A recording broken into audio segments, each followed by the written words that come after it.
morning, sports fans from all around the globe. I am your host, Jeff Dawson, East Coast Sports Investors. This is your breakfast bankroll for Thursday, December 16th.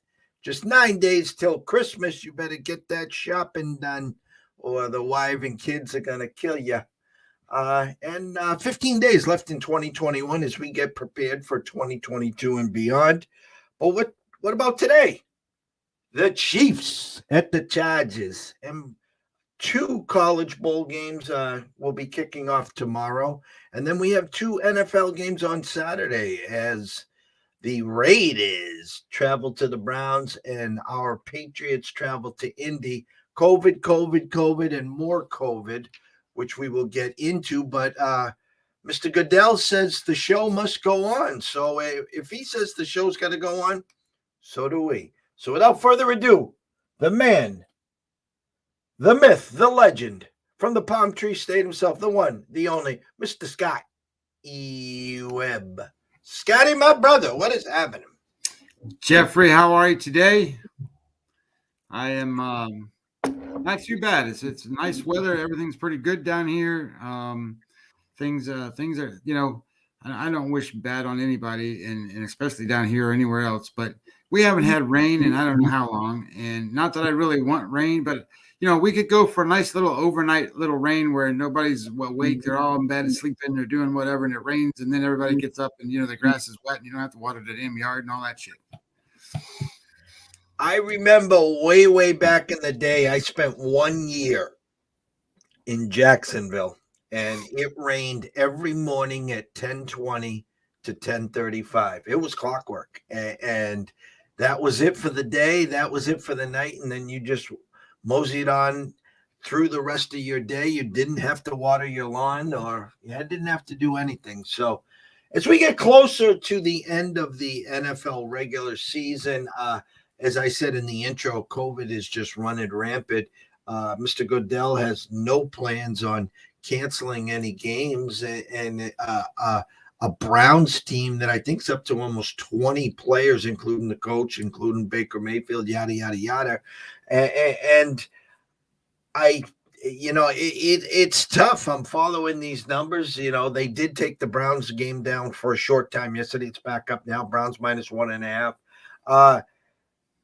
Are you having any issues when it comes to how you break down these games, or is it for you just business as usual as well? Well, it starts as business as usual. So, everything I do is based off teams, not players. So then once you figure out, okay, this is going on, that's going on, then you have to start making some adjustments because, EPA, for example, is not going to go in and go, okay, well, this guy's not playing, this guy's not playing, this guy's not playing, and he's worth these many EPAs. It doesn't work that way. So as a handicapper, you have to then go and say, well, how, this is what your projected line is, or this is the projected outcome of the game, but you're going to have this backup player in there. And this, so you start backing it off from that perspective to go, okay, well, this guy might be worth 2 points. This guy might be worth 1 point. This guy might be worth 1.5. And you start backing it down a little bit, so that you make that adjustment to the number as you're making your projection and you're making your line. But you typically you're going to do it what's full strength, and then you sort of start to waver based off of what I call influences on the game. So you can have weather be an influence on a game. We're talking about COVID being influences on a game. You can have injuries being influences on a game. You can have these guys go through dead arms, the quarterbacks. They can't throw the football for whatever reason. But that's why you start to look at analysis of game data in segments. Like some of the numbers that I'm using right now are from week 7 to week 14. I think we're in right now. So they're just the last 7 games. They're not the full season. So then that sort of helps when you're trying to analyze the Arizona Cardinals, for example. So that sort of looks at, okay, well, that's when the quarterback was out. The wide receiver is now going to be out for the rest of the year. All that stuff. So you're starting to look at how those things are already built in some of the data points. So it's It's I don't want to say it's complicated because it's certainly not complicated. What it is, it's sort of go off your checklist of how does this game get influenced by the things that are going on outside of the game itself.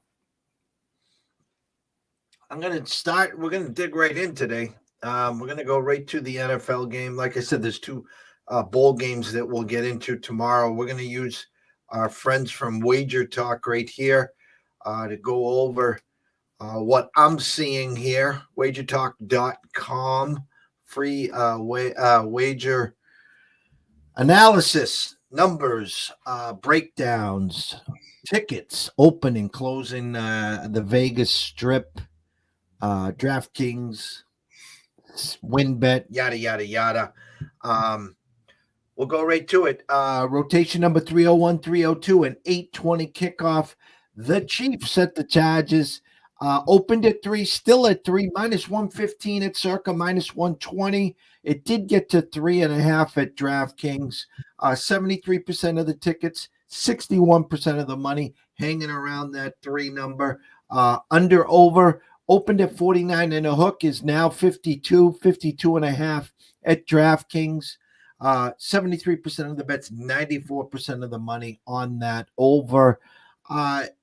Chiefs did get 2 scratches for tonight on the defensive side. Chiefs are rolling. We wanted to dead and bury them. They're absolutely rolling, and it's their defense that has been taking care of business and kind of sort of carrying the offense. And I do know from our friends at Westgate and John Murray and their group, the sharps there generally bet against the Chargers at home and then take the Chargers on the road. But you're getting the Chargers here, getting 3 full points at home, and still battling, obviously, for a playoff spot at 8-5, where the Chiefs are 9-4. Initial thoughts, Scotty? Well, my initial thought here is when I kind of look at this number and I break down the game and where everything's at, without a bunch of influences and stuff, I kind of like the points here. I like the points. And when I started to break it down, and I'm trying to flip my screen 1 second here. There we go. I get it to the right thing. I got the college thing in front of me. When I start to look at this, it's one of the scenarios where one of my projections come out 26-26, the other one's 29-26, the other one's 30-26. So the average is 28-26, which is 54 points. But then influence wise, I'm looking at, yes, the defense for the Kansas City Chiefs, they're now number 5 against the run, number 9 against the pass. So that sort of balances what the Chargers have been, their numbers are 16 running, 9 passing in EPA. So that means that the defense for Kansas City is pretty good against the offense for San Diego. I keep calling them the damn San Diego Chargers. For the Chargers. But on the other side, the EPA for the run for Kansas City, they're 6th in all football. Throwing is 16. And the Chargers are one of the worst defenses against the run there is. So that then means the influence on this game goes up for Kansas City. So I looked at it and I'm like, okay, if I give them a field goal here, then it's 29-27. They win the game. But then that sort of is out of character for where the total is. What the total is like 52 now, right? Or something like that. 52 it is, yes. So they're kind of almost giving you that 28-24 feeling. But again, it opened at 49 in a hook. So, I mean, basic math there is, you're 27-23. That's where that's going. So with that initial opening number, they're almost baiting you with that carrot saying, can the Chargers get to 24 or better? Well, my interesting thing there is why hasn't the number moved? Like, if there's money coming in on the Chiefs, why hasn't it gone past 3.5, or 4? Do they like the money coming in on the Chiefs, or is it pretty balanced? Because my initial thought is that game is probably one of these scenarios where I think that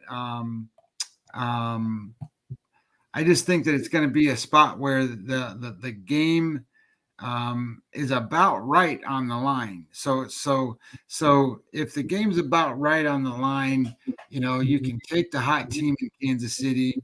The Chargers have a lot to play for, though. I mean, they're trying to get into the playoffs and stay in the playoffs and not run into these troublesome situations. I just don't trust the Chargers. I mean, I just don't. I don't know how else other than to say it. My numbers can tell me they're the right side, and I've bet on them before. I don't mind the home and away thing as much as I don't like favorite and dog. I like the Chargers when the Chargers are getting points. And I don't care whether they're at home or on the road. So in this case, they're getting points. It's a divisional game. The teams know each other pretty well. But I think you got a coaching mismatch. I mean, Kansas City's got a better head coach. They're going to be in a spot where, he's been there, done that. It's one of these scenarios where I don't want to bet against Andy Reid. And at this point, I think with the line moving to 52, I don't really want to bet over 52 either. Even though my numbers are telling me it's going to be like what I say was 28-26, 28-27 kind of game. That's 54, 55 points. So, I in my mind, if I had to bet this game, I would play the over, and I wouldn't play anything else. But I'm actually probably going to pass on the NFL game tonight. Yeah, I think the real interesting point here is, we're also talking number one seed here, where the Patriots are playing on Saturday. Listen, I can see two scenarios here where the Chiefs lose and the Pats lose, and that just bunches up the AFC even more. And I think maybe that's what the NFL wants. Let's get them all in there where the last 2 weeks really do mean something, not just wild cards and getting in. It's number one seeds here. I know a lot of people got burnt early this year betting on the Chiefs, and now they're on that roll where they're not just winning, they're covering. I think at the end of the day and the end of the week and the end of the year, you're going to look the run that this Chiefs is on. It's not like they're outscoring teams 38-35, where Mahomes is really not even, they're not offensively, they're not clicking. That's the scary thing. Their defense has picked it up so much where they're still not clicking. I'd hate to see their offense clicking the way their defense is playing right now, because there's no team on the planet that I think that could beat them.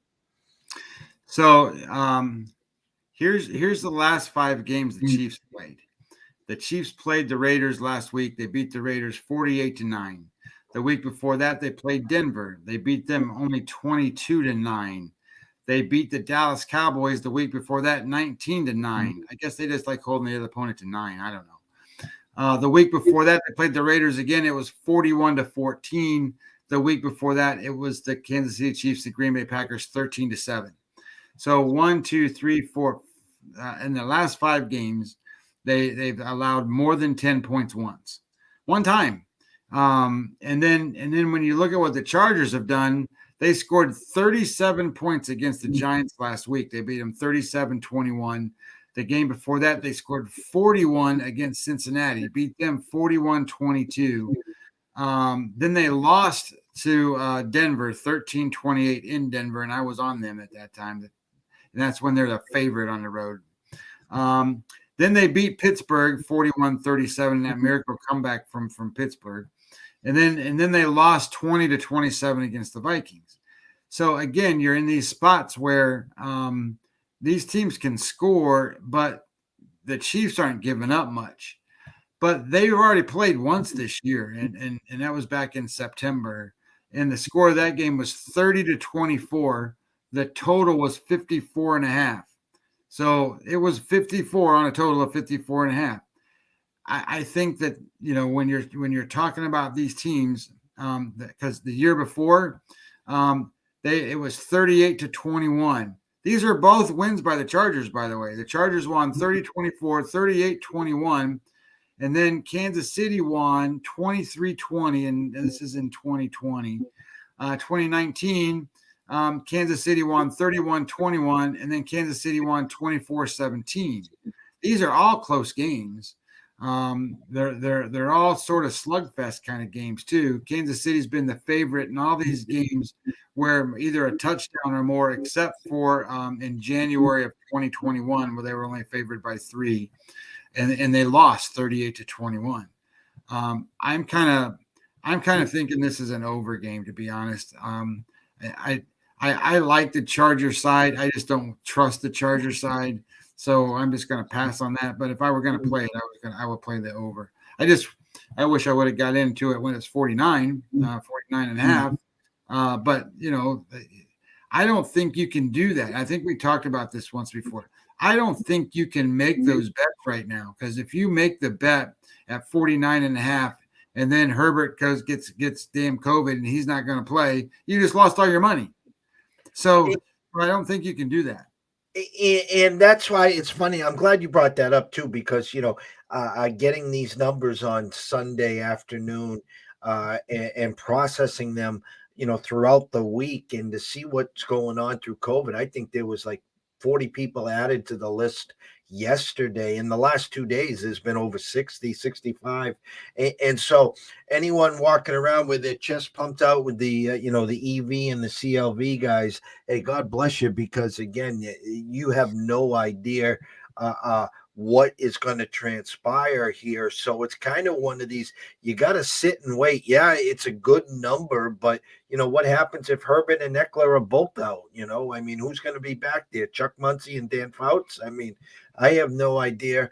So good thought there moving forward. As these games progress, I think it's kind of a sit and wait. And if you like something, you can move on it. But I think you got to really be sitting tight and following the COVID, following the injury report. It's week 14. These guys, everyone's banged up. So you don't know who's in or who's out, game time decision, yada, yada, yada. So with that said, Thursday, we have 2 college football games, the Bahama Bowl, rotation number 201, 202, and a noon kickoff, Toledo and Middle Tennessee State at Thomas Robinson Stadium in the Bahamas.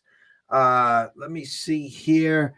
Toledo opened up -9, now 10 at Circa, 10.5 at Westgate. 71% of the bets, 93% of the money all rolling in on Toledo. The under-over opened at 53, all the way down to 50 now, Scott. 55% of the bets, 67% of the money coming in on the under. Initial thoughts? Well, my initial thoughts is this Middle Tennessee team is not very good. And I'm not suggesting Toledo is the greatest football team in the world either. They play in the MAC, and the biggest thing about Toledo that's just weird is the MAC is a league where everybody scores points and nobody plays any defense. Well, Toledo's exactly the opposite. Toledo's got a really good defense, and then they struggle on offense. So the way that works for the EPA numbers, Middle Tennessee is the 117th best. I shouldn't say it that way. They're the 96th best team. Their offense is 117th. They're 96th, and Toledo's 9th. And so when you have that much of a disparity between the teams, Toledo is way better. They're way more than 7 points better. They're 10 points, double digits better just right off the bat. It's that kind of thing. So when Middle Tennessee has the ball, for example, their offense ranks 117th, and they're going to face the 10th best defense in football. And they are the 126th best rushing team. So they're going to have to throw the ball, and they're the 86th best throwing team. Well, Toledo is 11th against the pass, and they are 23rd against the run. I don't think there's a way Middle Tennessee can do a whole lot in this game. Now, on the vice versa of that, Middle Tennessee's got the 43rd best defense, and Toledo's got the 73rd best offense. Now, this is where it gets kind of interesting because Toledo runs the ball super well. They're the 10th best running team in college football. And to Middle Tennessee, even though they've got a great defense, they're only 68th against the run. So that's a clear path for success for Toledo, and Toledo is going to stuff them on defense. I think this is all Toledo. It's all one-way Toledo. It should be that way. And I think they win by more than the 10 points. I don't think there's a whole lot you can think of that they wouldn't win by that because of the way they play defense. I'm trying to read some of the stuff that I put in here. When it comes to Middle Tennessee's offensive line, for example, the sack rate they're 54th, which is pretty good when you got a 100th rate offense. Toledo's 15th at rushing the passer. They're going to put pressure on the quarterback, and that's their only way of trying to be successful because they're going to have a hard time running the football. I like Toledo here. I don't think there's any really any way that they get off the field. The first down rate and drive rate for Middle Tennessee is 107th. It's 44th for the defense. So they're going to stop them more times than they're going to get first downs. And it's going to be really, really difficult for Middle Tennessee here. I agree. I agree 100%. The hardest part, though, and you know this, I know this, everyone here knows this, when it comes to the bowl games, which team shows up. Now, you got two teams that are in their glory because I'm sitting here, wind, rain, snow, sleet. You're sitting there in 85 degrees. Well, the majority of the East Coast, and I just got a warning from Nebraska, Lincoln, the tornado warnings. My point is these guys are in the Bahamas, the damn Bahamas. So who's going to show up? Toledo could say, hey, thanks. And then Middle Tennessee, who hasn't had a great year, could be the team that shows up. And that is the problem with these bowl games. Not that any of these guys are sitting out because they're going to be first-round draft picks. But my point is, which team shows up? And so even though the numbers are real skewed to Toledo, I agree 100% with you. But as you did say when you started, it is the MAC. So just be cautious. Be a little cautious. That's all. 6 p.m., rotation number 203, 204. Another darling the last 2 years. This is at Camping World Stadium, Orlando, Florida, the Cure Bowl, Coastal Carolina and Northern Illinois. Line opened at Coastal Carolina -9, now 11 at our friends at Circa, 10.5 at Westgate, South Point, and beyond. 55% of the bets, 76% of the money, all coming in on Coastal Carolina. The line is moving correctly. Under over. 53% of the bets, 59% of the money, all on the under. The total opened up at 63 and a hook, and it's a flat 63 at Circa and Westgate. Initial thoughts, Scott? Northern Illinois is in trouble. That's my first thought. Second thought is this is I don't know what the final score is going to end up being, and Coastal Carolina has more apt ability to stop Northern Illinois, but both teams can score points.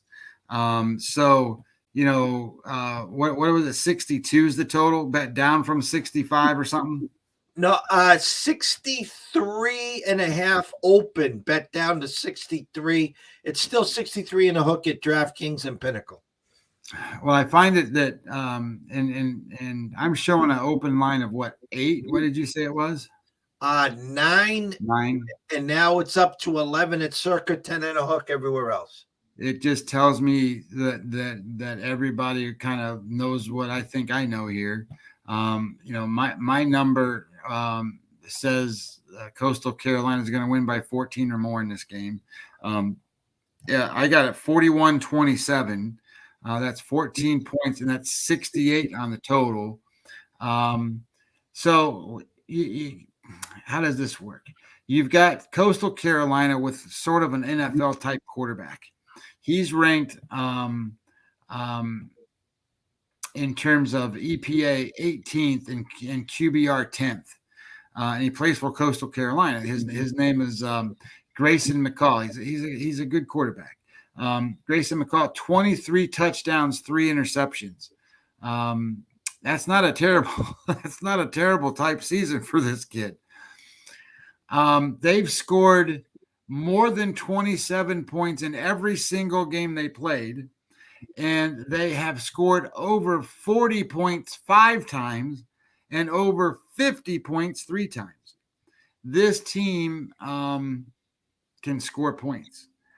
Now, would it surprise you if I told you, because of what we just talked about before, they're playing a MAC team, so this MAC team plays no defense? This MAC team is probably the worst defense MAC team. They are defense EPA 125, again, of course, out of 130. They can't get much worse. So how do they ever stop them? Like, ever? The only way I think they get stopped is penalties or something on Coastal Carolina, or they fumble the ball themselves or throw an interception or something. The punter might as well, where's this game? Orlando. The punter might as well just, go hang out in the hotel and wait till the game's over and have a good time, because he's not going to be kicking. And Northern Illinois on the other side, they've got a good offense that's a rush type based offense where they run the football. But that's the better side of Coastal Carolina's defense. They rank 59th against the run, and Northern Illinois is 7th rushing the football. So the matchup still favors Northern Illinois, but there's going to be some stops in there. The drive statistics show that it's pretty even, whereas the drive statistics for Coastal Carolina are unbelievable. So expected points, they rank 3rd, and against the 112th defense of expected points, it's just this could be ugly.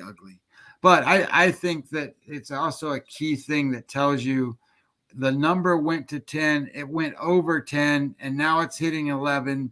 This number could hit 13. I wouldn't surprise me that the number hits 13.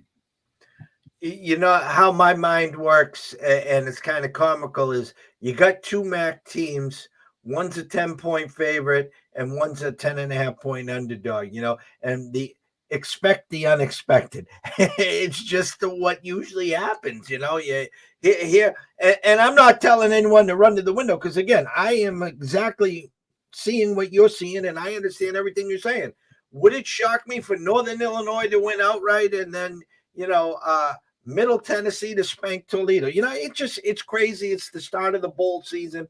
It's comical, but I see everything that you see as well. And then anyone that wants to watch, listen, the James Madison, North Dakota State game, that's going to be a fun game to watch. These two battle each other, it seems, every year, both coming off impressive wins.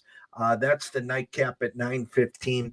And I also wanted to say this, when we talked about Saturday and the 2 NFL games, the Raiders have now gone to a 1-point favorite. I know Case Keenum will be starting. He, on Twitter, was getting all excited because he's got a full-time Chubb in the backfield. So that was kind of the tongue-in-cheek of yesterday. And kind of surprising to me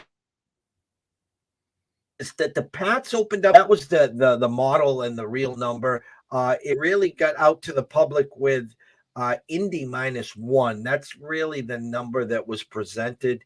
And I kind of thought it would go the other way. I'm kind of surprised that Indy's now 2.5-point favorites. I know Bill and the Pats coming off of a bye where, Bill's got extra time to get ready for you. We'll be interested there.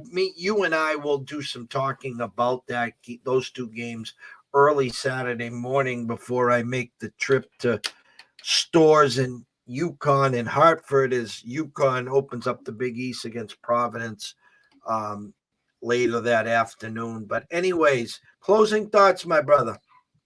Well, closing thoughts are that bowl season is here. It's going to be fun. Not that these are the greatest games to be dealing with or whatever that they start them off with.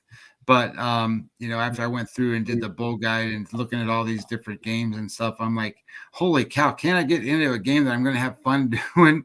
Because, I mean, Northern Illinois and Coastal Carolina, are you kidding me?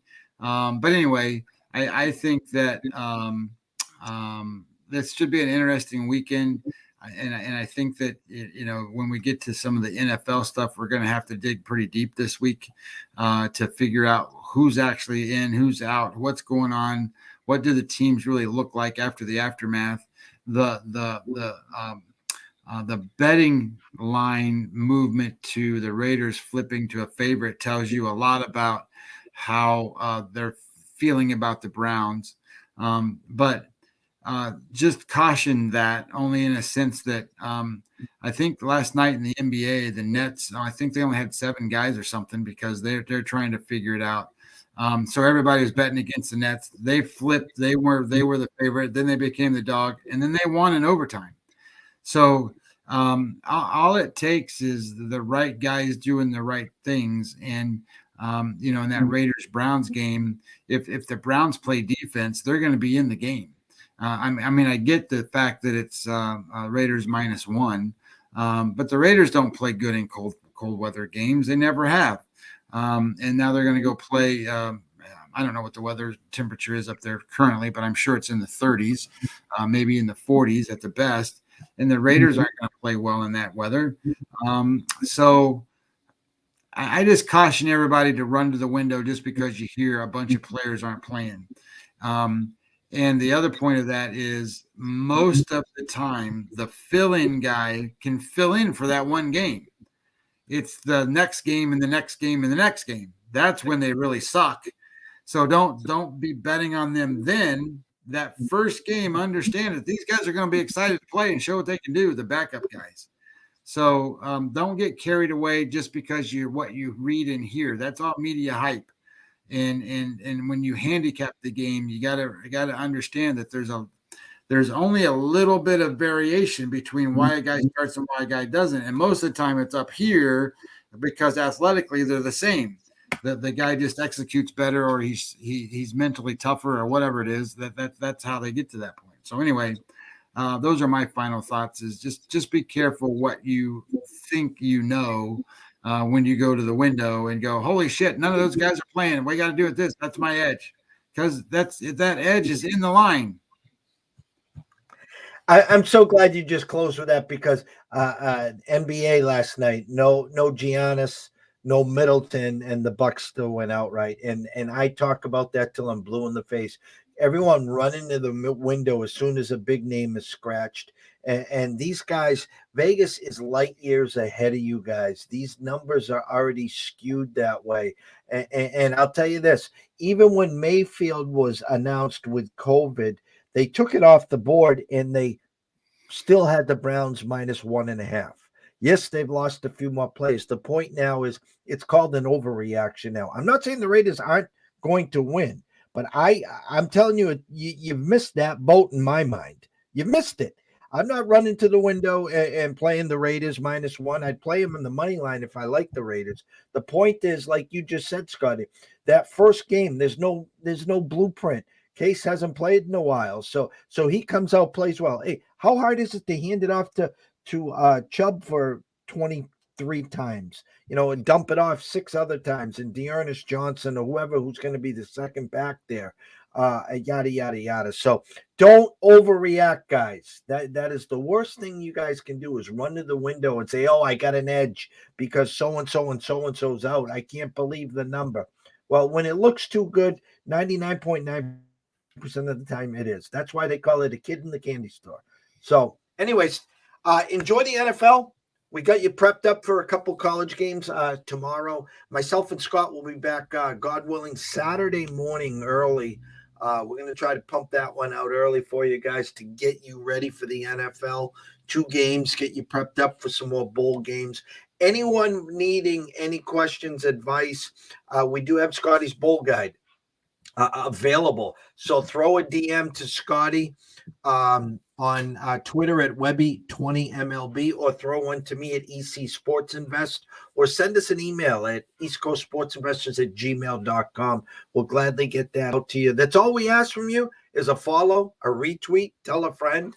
Go to YouTube to East Coast Sports Investors. Go to Twitch on East Coast Sports Investors. Subscribe, like, give us a review. Geez, that would be nice. That'd be a good Christmas present. How about a review? That's the ticket. But anyways, from myself, Jeff Dawson, from Scott Webb, we wish you the best of luck today. And always remember this, when wagering, always wager with your head, not your heart. If you have a problem, pick up that phone. There's an 800 number there. Ask for help. Why? Because we care. We want you here till the end of the year, to 2022 and beyond. So best of luck with your tickets. Have a blessed day, and we will see you soon.